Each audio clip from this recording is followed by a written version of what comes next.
Cet homme, c'est Jeff Bezos, le fondateur d'Amazon. Il lance aujourd'hui un fonds pour la Terre, le Bezos Earth Fund.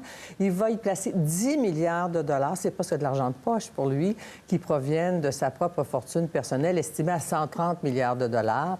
Alors, est-ce un geste vraiment sincère, un coup de marketing, un calcul fiscal? J'en parle avec Brigitte Alpin, fiscaliste, professeure en fiscalité à l'École des sciences de la gestion de l'Université du Québec à Montréal et fondatrice de TaxCop, et qui milite justement contre l'évasion fiscale et pour les changements des règles du jeu à l'international sur ces questions-là. Votre réaction, c'est intéressant ou pas?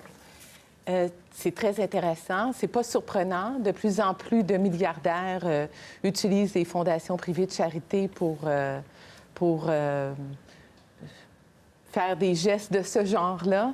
Donc, je pense que M. Bezos, il faut prendre avec un grain de sel un peu son geste très charitable. Il y a des nuances à apporter, évidemment.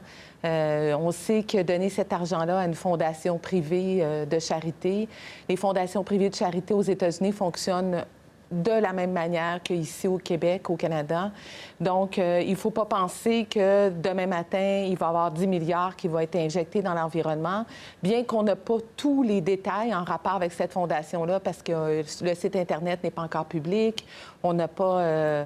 on ne sait pas c'est quoi l'entente exactement, mais s'il fonctionne de la même manière qu'il fonctionne avec son autre fondation privée de charité ou ses autres fondations privées de charité, ou selon les règles fiscales américaines, probablement qu'il va se limiter au rendement sur capital, c'est-à-dire environ 500 millions de dollars qui va être remis à chaque année pour l'environnement.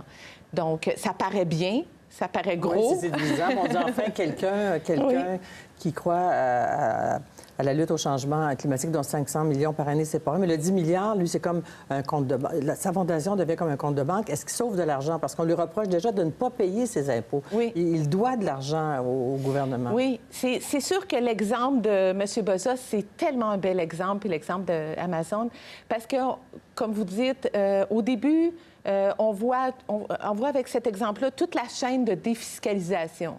On sait qu'Amazon paie peu ou paie pas sa juste part d'impôt. En 2018, son taux d'imposition effectif était de 6 Ça enrichit un fondateur qui devient milliardaire, multimilliardaire, l'homme le plus riche du monde. Et par la suite, le système des fondations privées de charité permet à cette personne-là par le biais de son don qu'il fait à sa propre fondation, qu'il contrôle lui-même. Donc, ça permet à cette personne-là de réduire ses impôts, peut-être jusqu'à... On n'a pas d'informations sur c'est quoi le taux d'imposition de M. Bezos. Il ne l'a jamais dit publiquement, comme M. Buffett l'a dit. Oui. Mais si son taux d'imposition est autour de 50 on peut s'imaginer que l'économie d'impôt est substantielle au moment de la création de la fondation. Donc, 10 milliards qui est donné à la fondation, une économie d'impôt de peut-être 5 milliards de dollars, qui part des poches des contribuables américains. Et qu'est-ce qu'ils récoltent? C'est les contribuables parce qu'ils ne paient pas cet impôt-là. Parce qu'il a droit à une économie d'impôt, parce qu'il a fait un don. Et qu'est-ce que récoltent les contribuables américains en contrepartie? 500 millions par année. Donc, c'est le régime des fondations privées qui n'est pas un bon régime. Il faut se mettre à l'évidence. Je sais qu'on veut y croire, mais ce n'est pas un bon régime. On dit souvent que les gens s'achètent une respectabilité ou une bonne réputation en créant des fondations. Bien sûr, ils s'achètent une respectabilité. On a l'impression que ce sont des personnes généreuses. Elles le sont peut-être, mais leurs fondations ne sont pas généreuses. Ah.